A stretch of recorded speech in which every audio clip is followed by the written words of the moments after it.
This is Dan Tortora here of Wake Up Call, and this is a very special Wake Up Call presentation. And I am here today with Brennan Armstrong. Brennan and I had the opportunity to meet each other a couple times at ACC kickoff, Virginia, as well as NC State. And so very happy to have him here on the broadcast and here the week of ACC kickoff, which is all too ironic. So with that being said, Brennan, how you doing? I'm doing well. Thanks for having me on, Dan. Appreciate you. Absolutely. And Brennan, I want to start things off with going back to ACC kickoff and to be one of the few student athletes that gets that opportunity to represent an entire football program, just what that's meant to you. Oh no, man, it's just like being a captain or anything like that. I mean, it means the world. Obviously the coach makes that decision on who goes. And some aren't captains, some are, but the coach has a good understanding of who um one deserves, has worked hard for to represent the football team.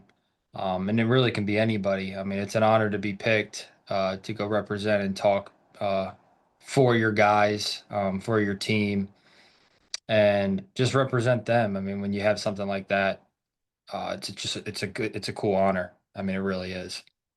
And standing on that stage, just what you can say when you reflect back on your style, what your thoughts were. I know some guys went all out on some things, wanted to go really flashy. When you look back at those pictures, what do you think about the Armstrong style, so to speak?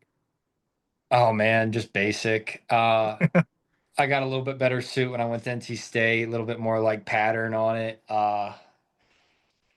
With Elliott, that one year when I went with Coach Elliott, we had some cool shoes that we decided to do, kind of like our backstory and who we are. So we had oh man, I feel so bad for mind blanking. If she sees this, I'm gonna be so upset. Man, I know her name. She made these shoes for us though. She does awesome designs. They were incredible. I still have them in the box. I wore them one time, put them back in the box. But it has like you told her exactly what you wanted, like your backstory, like me being from Ohio, just how I grew up, and she painted it on Air Force Ones. So I mean, like, I guess the last 2 years that I was there, I spiced it up a bit, but not really. I mean, compared to what guys probably show up now having on. Um, the watches, the bling, the pricing of how what these suits are costing, the tailored suits. So I would say I was pretty basic, but I guess spice it up my last 2 years. Fair enough. And you're one of the student athletes that it's kind of I mean it's normal life right in the transfer portal world that we live in now. But just seeing this and I mean from my point of view, sitting there in the front row and here comes a student athlete and I speak with you and you're representing this team and then the next season here comes the same student athlete but it's different colors and a different team. I mean that's happening this week at the ACC kickoff as well. And you're one of the student athletes, one of the quarterbacks that stood on that stage. Tommy Castellano's doing it this time around, being there for FSU after being there for Boston College. How did you take that? And was there any joking around or any strangeness to that? That here's Brennan Armstrong of Virginia, and now here's Brennan Armstrong of NC State. Uh, I would say, I mean, I was still representing a group of guys, and that I wanted to do my best to my ability to do that, like represent them. Was it weird? I guess so. I mean, I was never planning on transferring, right? Like I wanted to end my career at Virginia. Just so happened to where I felt like I should. Um, it feels so long ago that I was on stage. I remember looking back at pictures, some things pop up as I, maybe get on Facebook or anything like that with memories. So I'm like, wow, it was a long time ago. But it didn't feel too weird. I mean, it was different overall. When you transfer, it's always different. It feels different, especially being at a school for so long at Virginia and then just literally going for 1 year at another place. Um, but that being said, NC State really still felt like home. I mean, it really became home after all said and done. Like it feels like another home for me. Same as Virginia. Like I always say that to people, like it was ups and downs in both places, but like I think I've ended both places. Well, maybe not so much Virginia being the last season, but overall, I have a good presence when I come back to these places. And really, that's what matters to me now is like, what can I do to come back and be around. I still love the game of college football, even though the turnover with guys are so quickly. Like I don't know any of the guys anymore on each team. It's just crazy. But it didn't feel too different. Same, just talking, really. Same football questions. They don't change. Yeah. Well, I like to think I asked you some interesting things, but Maybe. I don't remember, but maybe. It's a possibility. but when we look back on your time and like you said, going through and thought you were going to spend your entire career at Virginia and then spent one season at NC State, you realized how much of a business it is. Virginia, you had head coach Bronco Mendenhall, and you had head coach Tony Elliott, and then you went over to NC State with Dave Doeren. To reach back into your experience of each of those three coaches, just what you could say about individually, maybe what each of them means to you or a lasting impression that they've left with you. Oh man, they all had lasting impressions. I mean, I would just kind of cut it up in standpoints, at least in my mind, like Bronco being an 18, 19-year-old kid, uh, chasing a dream. I mean, he really instilled discipline and accountability and just what it means to work hard and work for something. I mean, people's probably heard stories of what we used to do with our numbers and how we earned our numbers. Remember, you'd see people out there. I mean, I was 98 my freshman year, right? So, like, just his ability to create discipline, I think that's really, really changed my life and plenty more. But, like, just I guess in stages, like what he did with guys that are 18, 19, I think was huge. Um, Things you just have to have as a man in this world: discipline, accountability, consistency. He really changed my life there.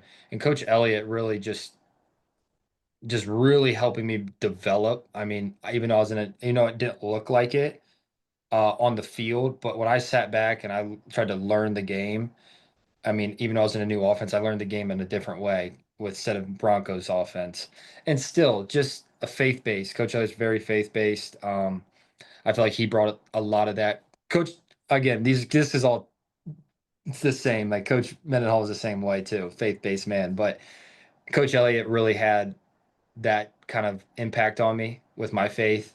And then Coach Doeren, man, he just I really connected with Coach Doeren. We had a lot of good chats, especially head coach to quarterback. Eventually, I got benched during that time too, right? Like that's a hard conversation to have with your head coach. Um, but just how it all transpired with Coach Doeren and the comeback after that too. Like, I don't know. That one's very different for me. And maybe not I want to say emotional, but that's good. Like it was very different for me because of all the ups and downs that I just had with him in one year, one specific year. And like we became friends and the amount of respect I have for him making that hard decision, but then it also working out in the end, in a sense, with how that season ended overall. Um, I just really liked Coach Doran's demeanor too. Very tough. Like I connected with him immediately with how he kind of runs his program, and that's why I went there too. To be completely honest with you, but I mean, again, I could talk a lot about Bronco because I had 4 years with him, and I've had 1 year with Elliott and Doran. So it's just different time frames. But I mean, they all feel the same. I could call them up, each one of them, and they would answer. So that just says a lot about our relationships. And and you spoke about faith, and that's something that I've never shied away from. It's extremely important to me, and I love seeing that student athletes are becoming more and more open and vocal about it. Seeing that, especially on the college football playoff, national and international stage, I got to see it firsthand. I'm sure you were paying attention to it. Just what that means to you, that faith is not being hidden, and that in the college football world, there were some student athletes that and coaches they were making it a point to say, hey, if I'm going to be on this big stage, I'm going to praise God while I'm here. I mean, personally, if you really want to go deep, I mean, when I had that big season in Virginia, I lost that. Like, I felt like um I was the guy, right? I walked around like I was the guy, and I was quickly humbled by God, like simply put, in front of everybody, right? Like from that season to the next season, even though the coaching changes, I was simply humbled. And that's when I really started growing in it. I grew up in it and kind of lost track of it. You know how, you're 18, 19, 17, you just go and you're having fun. It's a new atmosphere. But no, it's really good to see like that. I mean, it's become a big part of my life. Like now that I'm 25, Um, I see the importance of it now. I feel like I had to mature quickly, but I'm still even maturing even more. I just think that's such a forefront of my life now that needs to be there. Um, everything falls back onto that. I mean, you go through ups and downs in life, like just stand by that. That never, it never wavers. It's so easy to be caught up in your own head and create a narrative or create a plan that you think your plan's going to be this, and you derail from your plan. Well, that's not his plan, so it's not God's plan. Again, for me, NFL, thought that was my plan. This is what I was doing. This is what I've trained for my entire life. Did it happen? Um, that's not his plan for me. And so I never think I peaked because I think he always has something in front of me that I'm chasing. I'm just chasing to be a better person. And that's something I'm really super happy to see that guys are standing on that foundation with all of the money, all of the glory, all of the stuff that comes their way, especially now in college football and that landscape. And like you said, those that are not afraid. You said God humbled you. I asked God in my life at a time where I really felt like I needed it. I said, humble me. And he humbled me too. How did that make you a more well-rounded, better, deeper layered, more faithful person when God humbled you? One, I didn't know. I mean, whatever I thought, I knew that wasn't technically the plan, like already mentioned. Man,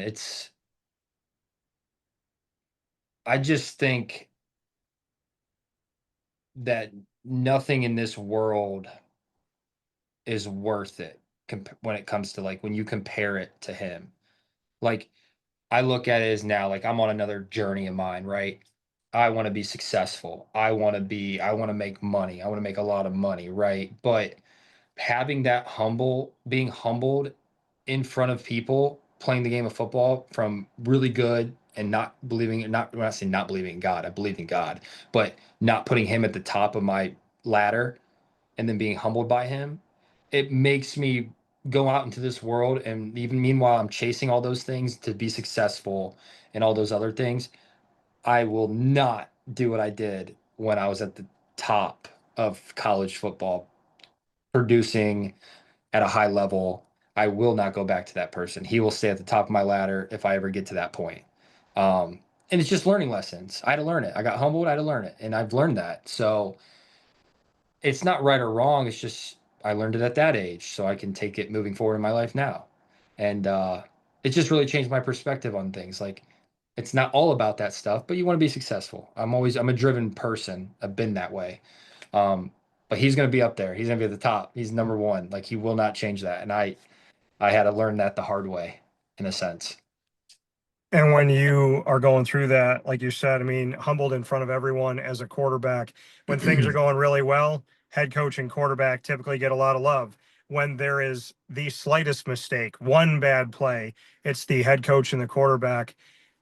In the world we live in today, social media, in my opinion, was meant to bring us together.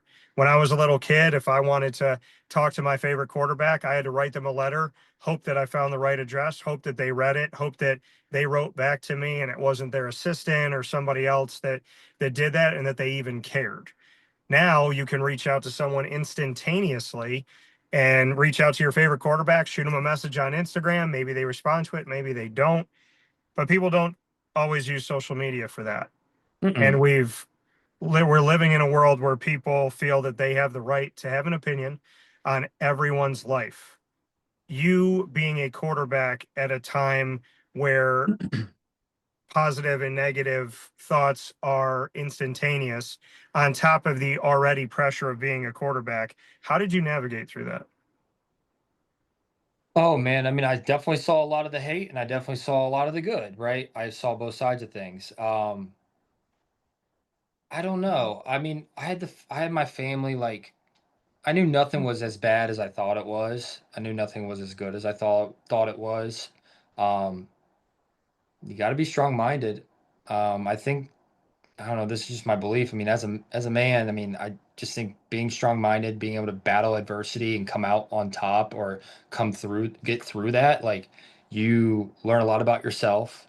You learn how to stand up for yourself. You just learn a bunch of things when you go through those hard things. Again, that goes back to like Mendenhall and I'm 18, like just we were battling, just we did not want to be there. We were getting kicked, like beat down, like, but we battled and just battled. So you learned a lot. I think that has a lot to do with it, being able to handle words. I mean, my goodness, I mean, it's just people talking. And they have a right to talk. They do.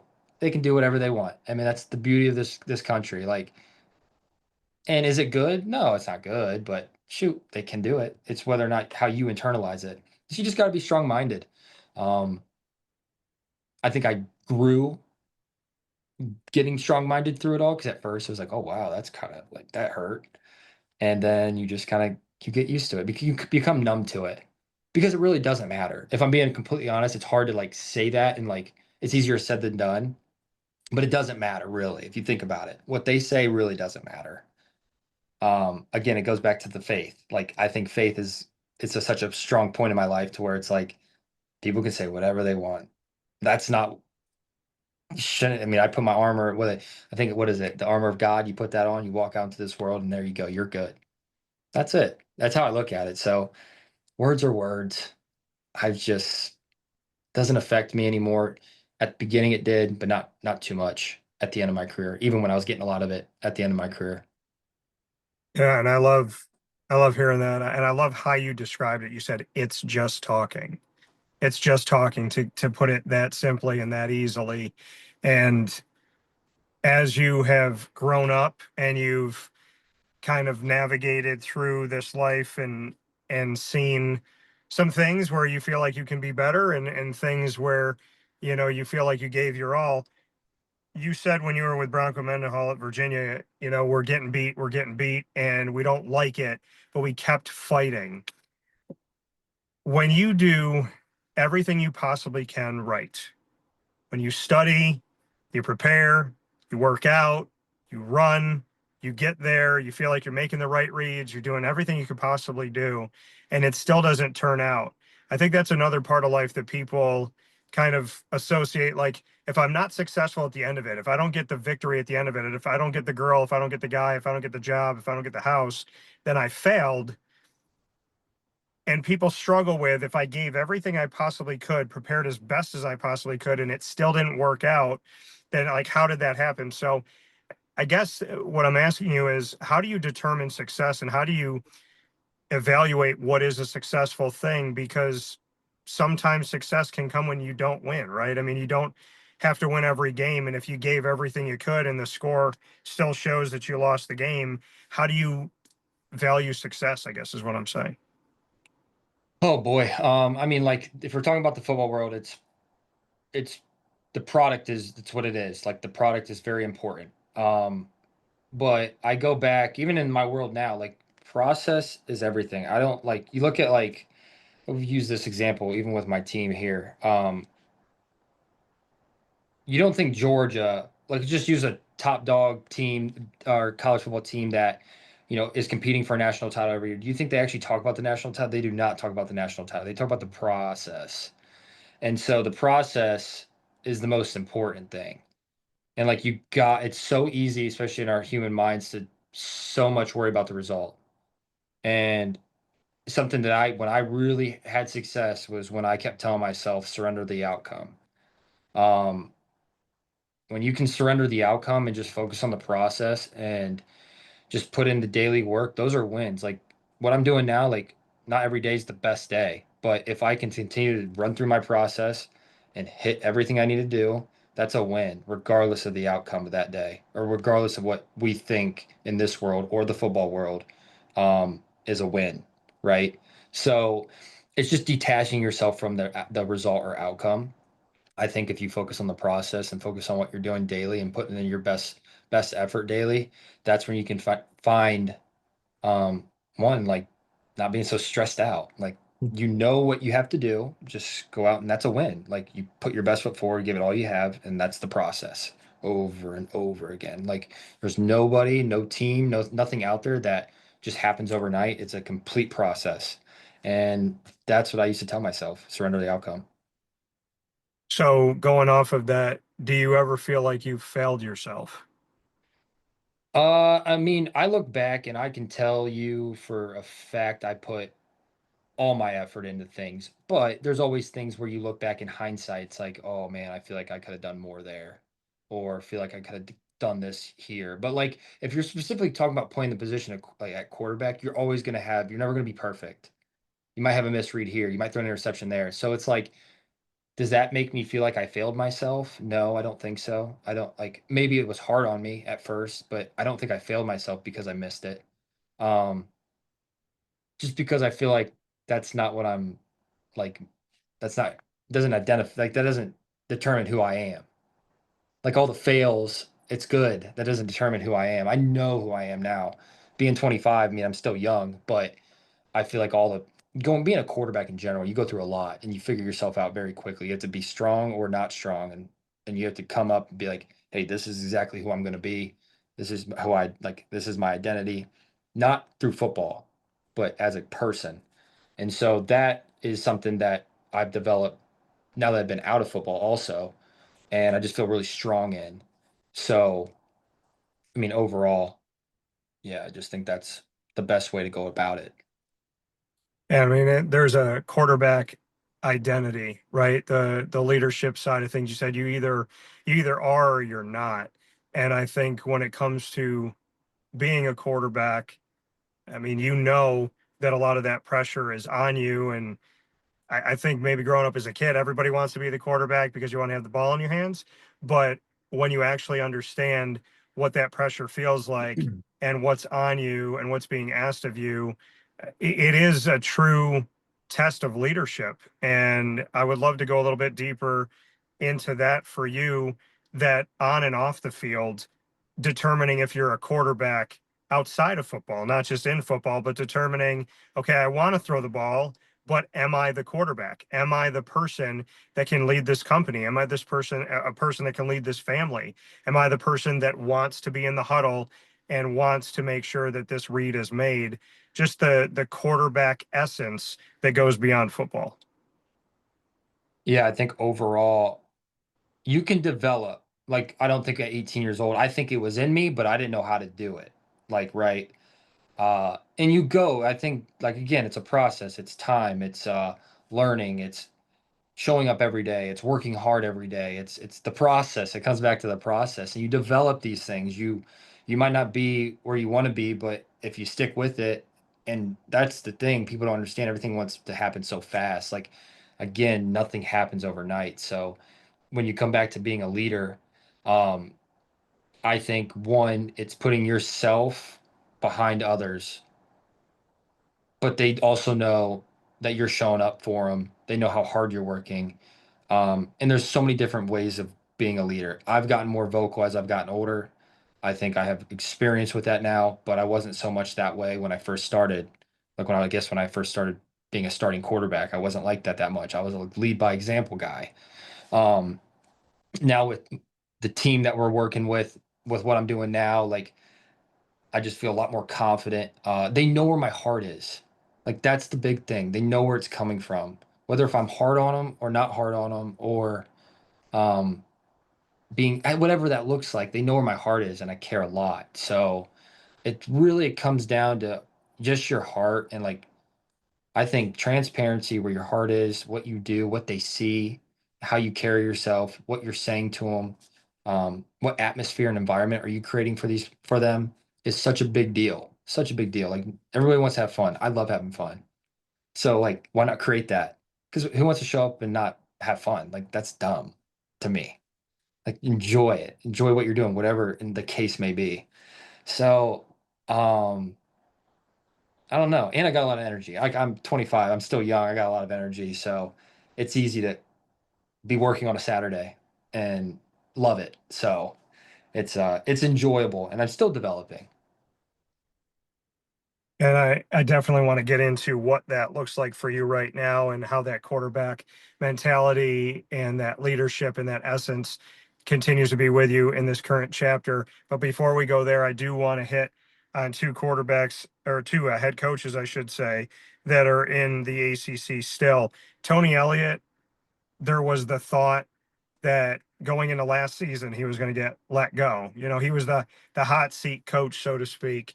And I remember when he first stepped to the podium, when he left Clemson and when he took over and became a head coach for the first time, and just enjoying his realness. And obviously Virginia went through a tragedy. I asked him about that, and there was, to me, genuine emotion, genuine care and concern. So Tony Elliott's the head coach of Virginia right now here in 2025-26. I want you to share with me why you think that's a good thing. And then secondly, Dave Doeren still being here in the ACC is one of the longest tenured coaches in the ACC and leading NC State. So why is it good that Tony Elliott's still leading Virginia? And then secondly, to have Dave Doeren in NC State means what? So I think with Coach Elliott, I mean, he's just a really good leader with men. I think he's really good. I was only with him for a short stint, but I think any head coach, if you get to that position, you are going to be a really, really good leader of men, and you better have found your identity, right? Like you understand who you are, how you're going to do things, and it's hard to lead guys, especially 18, 19, 20-year-olds that are getting paid. Like that's very hard to do. And so it takes a unique person to become and be a head coach in this atmosphere of college football now. It really does. I honestly believe that. Um, and so with Coach Elliott, I mean, he is so grounded in his faith. I think he's a great leader of men. I think there's just been hard times. I mean, it's hard to transition, let alone having the tragedy, uh, and just getting guys to Virginia, right? I mean, that's the goal is to get talent there, and I think he's doing that. And another thing is, I think it takes time to develop a team and build a team. Now, maybe not so much in this landscape because you can get them there a little bit quicker with getting the money to them, but it takes time and to build a culture, to find the right people. Um, we don't know what this season looks like. I mean, they brought in so many new people. That could be the right mesh and it works. Like I feel like that could be anywhere nowadays.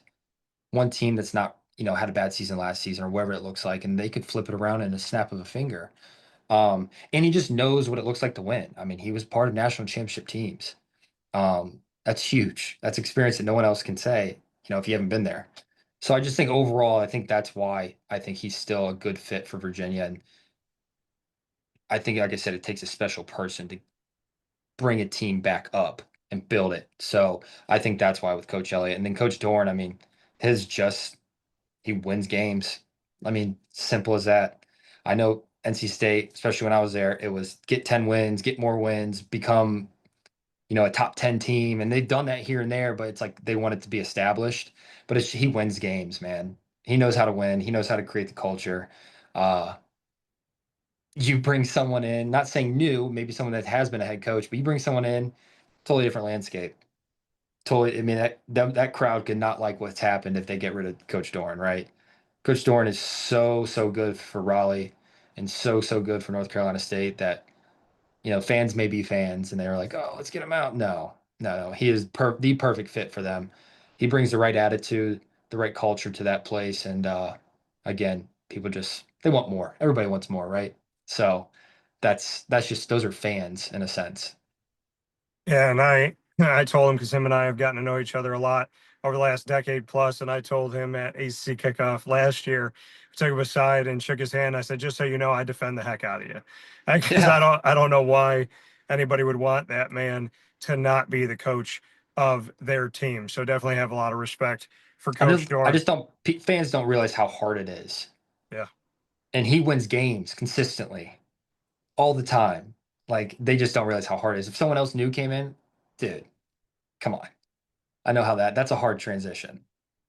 Well, to me, it's even, and I've said this to him before, his ability with his staff to find talent in high school that is NFL caliber. I mean, Hmm. if you stumble on it once or twice, okay, somebody could say it's a fluke, it's a coincidence, but he has been so good at finding guys that are good for college football, FBS, NC State, but then are also good for the NFL. And when you start tracking it, like I had been tracking it over the years, I'm like this is not a mistake that he's Mm-mm. finding consistent capable guys that are going to the NFL and that are becoming starters in the NFL, that are making rosters in the NFL.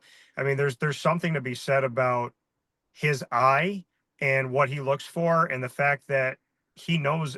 I mean, in my opinion, he He's knows been around exactly for what he's so doing. he's been around for so long. I mean, he was what, Wisconsin? I mean, man, he knows what talent looks like. I mean, he's been around, seen a bunch, been there, done that type of guy. Like you just can't replace that person. You can't replace Coach Doeren. There's no such thing, right? So yeah, I mean, that's why he should be there. Well, there is a coach that this is kind of interesting for you, Coach Robert and I, who Yeah. was at Virginia when you were at Virginia. Then he came to my hometown of Syracuse, and then he went to NC State.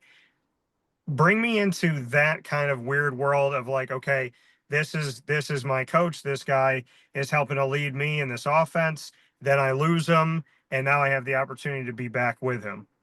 It was good. It was a part of my decision. I mean, like I said, I loved Coach Doran, but it was part of my decision to knowing it was my last year, being familiar with the offense. Hopefully, I was able to at the beginning of NC State's me being there. It wasn't. I didn't think it didn't catch fire like I thought it would. Um, just different personnel, and it's all right. I mean, it happens, but I thought that's really the reason why I was like, man, I know this offense. I mean, I was ingrained in it for 4 straight years. It'd be an easier transition. I'm looking just to play well at this point. And yeah, that's kind of also a reason why I decided to go there too, was Coach and I in the offense. And What would you say about Coach and I? Because Syracuse got to see him for less than a year. Mhm. So, how would you describe who he is, what type of leader he is, and why you trust him? Very vocal. He demands a lot. He's very good with our offense. We had a lot of talent in the inside. He dealt with tight ends and like slot receivers, so he did a really good job. Was just making people comfortable in there. He finds people, puts them in position to be successful. I mean, their whole staff at Virginia with Coach and I too. I mean, our quarterback coach, Coach Beck, all everybody, but they find ways to put people in position to be successful. And he's super demanding, very demanding, which is good. Um, we need guys to perform, and he demands that. Um, and he's fun. I mean, he's an oddball, just an old Hawaiian guy that's just out there having loving football. So um, he just brings a lot of he's just very demanding, and it's really good for guys that are trying to produce at a high level. And I think that's why, I think he had very successful offenses at Syracuse.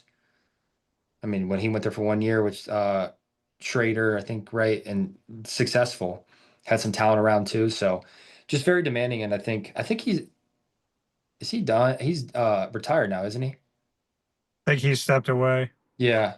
Um, but no, man, he was great, super demanding. I just really liked his attitude and the style of offense, just air raid, just kind of spread it out. Let's roll. You mentioned one of the nicest families that I've encountered in my 20 plus 20, I mean, at this point, almost 22 years of broadcasting, that being the Beck family. Coach Beck being your quarterback coach. What is it about Jason Beck? What do you like about what he does and how he does it? I mean, I can speak to just his family being some of the nicest, sweetest people, but for him as a coach, just what he did for you. Oh man, he pushed me. He's super competitive too himself. Um, he allowed me to be me. He figured out what I was good at and just kind of went with that. He's just really good at figuring out. He never tries to change anybody, and he makes it super simple for a quarterback to play really well, and even at a young age. I think with his experience of playing, but also his competitiveness just really drove me to become really good at the little things. Um, Again, he's like you said, the family is incredible. Jamie, the three kids, him. He actually asked me to come back, see if I wanted to coach a little. I just was like, I didn't want to get into the realm of college football as of right now. So, uh, but yeah, again, like you said, like he knows the game of football. He knows how to put guys. Again, it's like the same thing with Coach and I. And like I said, that's why the whole staff was the same way. They put people in positions to be successful. They figure out what their strengths are and they work around it. They don't try to change players. Now, if you got to do certain things, that makes sense. But they just let guys be people and what they're good at. And when they get on the field, what are they good at? Put them there. Let's do that. make them do this, only this. And then if they develop into more, give them more responsibility. He's just really good at seeing that and developing that and putting guys in positions to do that. Said he asked you if you want to coach. Was he looking at you being a quarterbacks coach? Oh, I don't know. I think I would start off as a GA and then working up from there. But I was thinking about it because when I got done with like when I was kind of teeter-totting what to do next, it's like, man, I still love football. I know I can still play, but I still love it. But I was just figuring out what was next, and I just didn't like the college football landscape as of today right now. So I was just like, I don't really want to get into it right as of now. I mean, like I said, I'm still young, so we never know. But we talked about that a little bit. So to what you are doing now, we spoke a little bit off the air, very just kind of initial of what's going on, but I'd love for you to share with everyone what you're doing because it sounds like you still have the team atmosphere, you still have the competition. So I just love to hear more about it. Yeah, so I am working with Velocity Life Insurance. We were creating a team, sell life, health, accident insurance for people. I've mainly focused on, like final expense options, or I mean, that's a whole nother, that's like diving into it. But what this world is it's super competitive, and I was something that I really, really wanted to stick into. I think athletes transition really well into sales. One, the money's good. Two, I can create a team of my own. I can be on a team. I can create a team and help people become successful and succeed. I think that's even more fulfilling than actually succeeding yourself. Um, and so, I mean, shoot, I've Jaquay Hubbard. I don't know if you remember him. He was with us at Virginia, then went to West Virginia. Uh, he recently just joined us, and now he's working. I'm training him, helping him. Um, but yeah, I mean, honestly, this is a small plug, but yeah, I mean, if people are interested, if we always are looking for athletes. I mean, it's such a great world to transition to. Um, but yeah, I mean, they can hit me up, talk to me, ask me what I do. Uh, I'll be gladly to sit down, talk with them, tell them exactly how it rolls. Super transparent with how this world is. Um, and yeah, I'm just looking to create a bigger team and kind of just help people succeed. Really, it's kind of what I'm doing now. Yeah, and you spoke about having, other athletes be a part of this and how it's a good transition.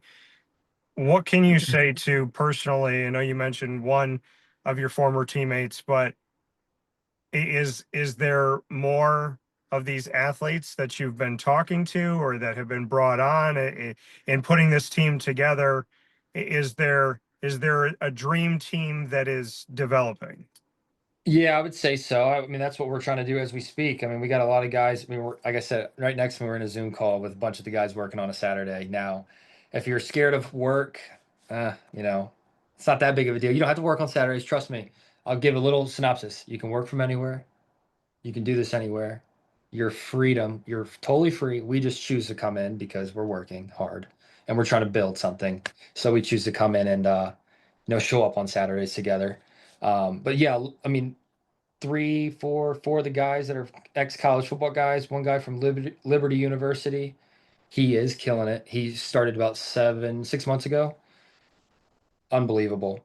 Um, but yeah, we're just looking to build a team. Like I said, it goes back to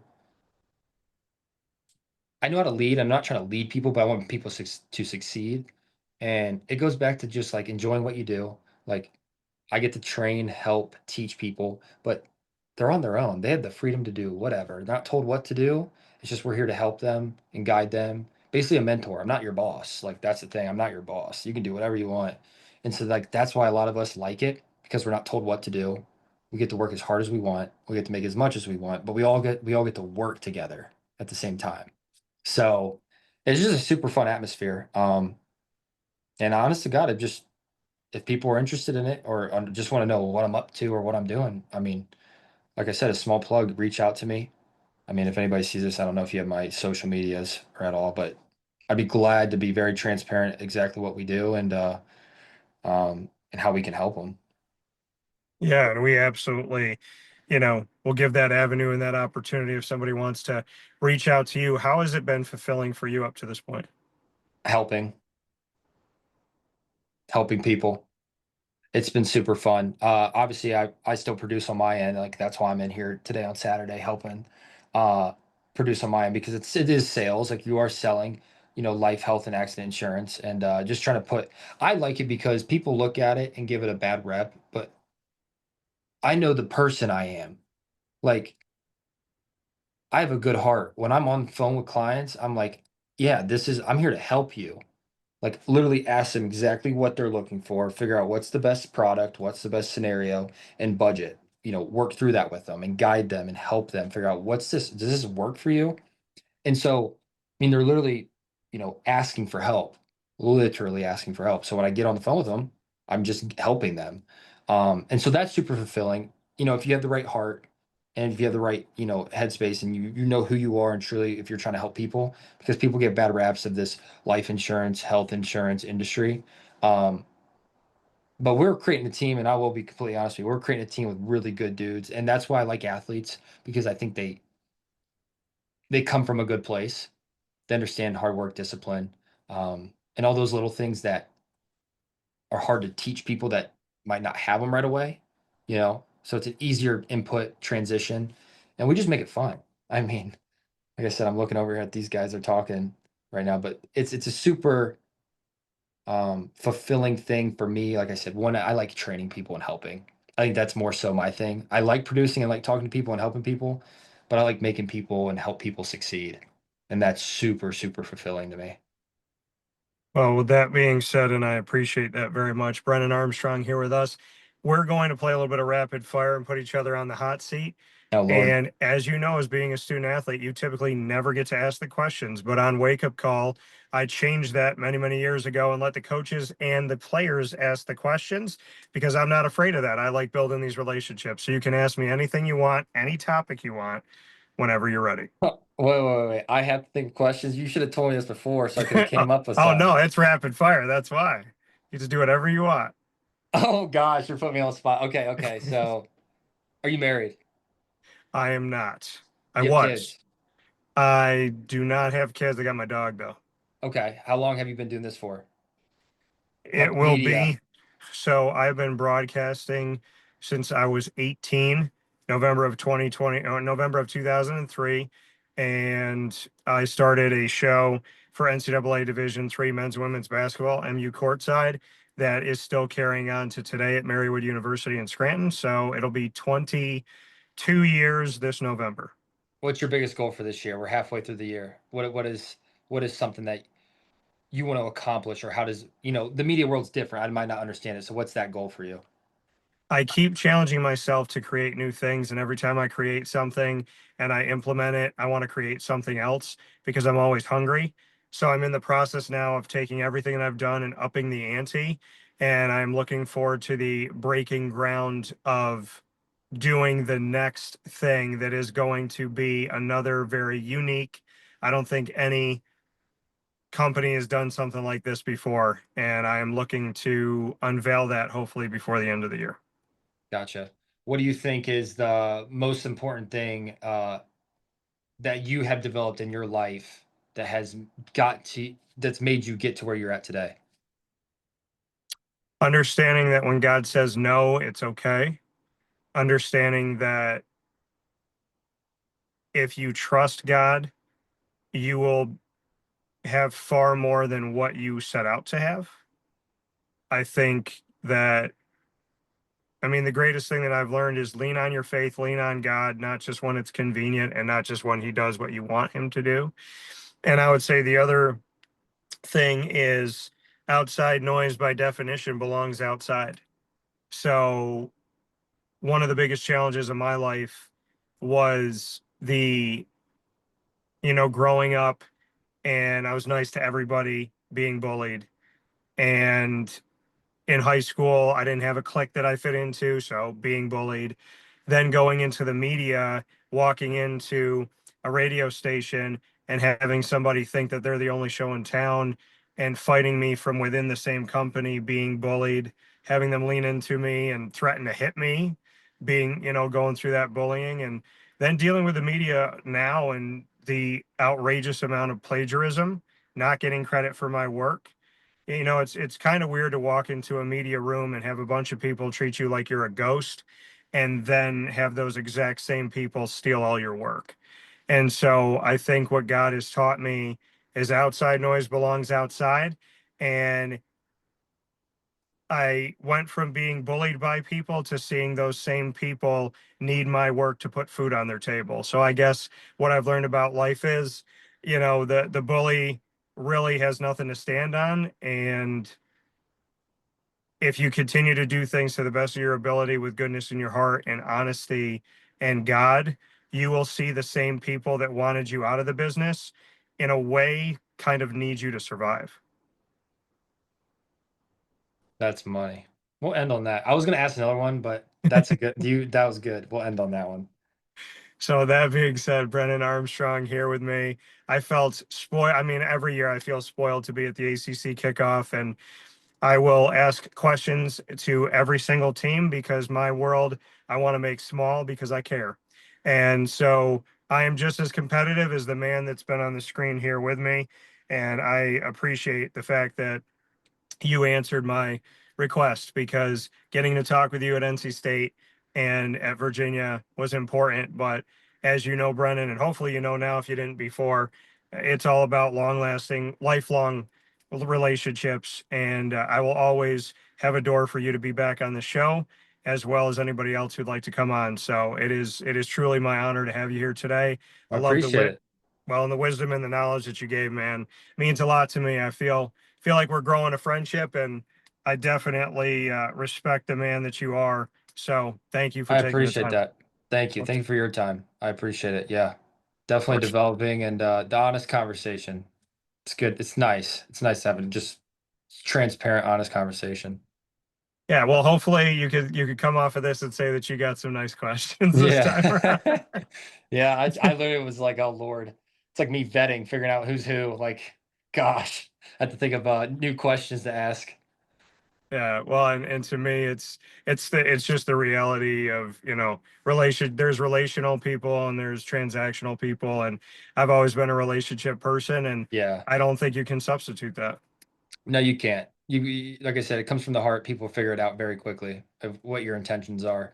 Um, and so just always have good intentions. I mean, yeah, it's people can tell very quickly. I think you can agree with that. What your intentions are, you know, how you talk to them, whatever it looks like, but people pick up on it quickly. And it's either could be a really good thing or a really bad thing, depending on what your intentions are. Amen. So lead Yep. with good intentions and lead with faith. That's Brendan right. Armstrong, thank you, sir, for your time today. Appreciate it. Appreciate you. Thanks, Dan. Thank you, sir. Appreciate it. I'd like to thank you for watching and listening to Wake Up Call with Dan Tortora, Monday through Friday from 9 a.m. to 11 a.m. Eastern Time inside the Great Lakes Honda City Studios on YouTube.com and Facebook.com, both /WakeUpCallDT, and on WakeUpCallDT.podbean.com. Once the shows go live, they jump into the archives, and you can find the ever-growing archive of Wake Up Call with Dan Tortora on Amazon Music, Audible, iHeartRadio, iTunes, and Apple Podcasts, Player FM, Podbean, Podchaser.com, Podvine, Spotify, TuneIn, and YouTube. All you have to do is search Wake Up Call with Dan Tortora, or one word, Wake Up Call DT. Make sure that you follow and subscribe for free on these many outlets. I'd like to thank everyone in North Carolina listening and watching, as well as the visitors to North Carolina. Make sure when you're in the great state of North Carolina, whether living there or visiting, to head to Brooklyn Pickle on 1788 Old Morganton Road in Southern Pines, North Carolina, less than 10 minutes from Pinehurst Golf Course that the PGA knows all too well. Remember, at Brooklyn Pickle, a half is a whole sandwich, and a whole is like eating two sandwiches. Definitely get what you pay for at the Brooklyn Pickle. Head there today in Southern Pines, North Carolina. And many thanks to our team of partners in Central and Upstate New York. Make sure to support Great Lakes Honda City, Carvel DeWitt, the Wildcat Sports Pub, K9 Campground Dog Boarding, Chick-fil-A Cicero, Brian's Landing, MON-FRI, the snack capital of the world, Canine Camp Dog Daycare, Pizza Man, Mother's Cupboard, GG Cards and Breaks, and Avicoli's. And remember that Wake Up Call is the exclusive multimedia marketing partner of your Lemoyne College Dolphins, Bryan and Stratton College Bobcats of Syracuse, and your Binghamton University Bearcats. You will find Lemoyne Wednesdays at 9 a.m. Eastern Time on Wake Up Call with Dan Tortora, and Binghamton Tuesdays at 10 a.m. Eastern Time on Wake Up Call with Dan Tortora. To find all of these wonderful schools' growing archives, you can go to youtube.com/wakeupcalldt, click subscribe, hit the notification bell, and find our Lemoyne playlist, our BSC Syracuse playlist, and our Binghamton playlist. You can also find all of these schools by going to wakeupcalldt.com's homepage and underneath the exclusive partners tab. For more information on the Dolphins, go to LeMoyneDolphins.com. On the Bobcats, go to Syracuse.bscbobcats.com. And for the Bearcats, go to BinghamtonBearcats.com. Once again, thank you for watching and listening to Wake Up Call with Dan Tortora, where sports truly meets that thing called life. Find us 24/7 on Facebook at WakeUpCallDT, X at CallDT, and Instagram at WakeUpCall_DT. For now and for always, God bless, no stress, do your best. From the Great Lakes Honda City Studios, this is Wake Up Call. And remember, you matter. Every day, all the time. Be good to yourself and be good to others. God bless you.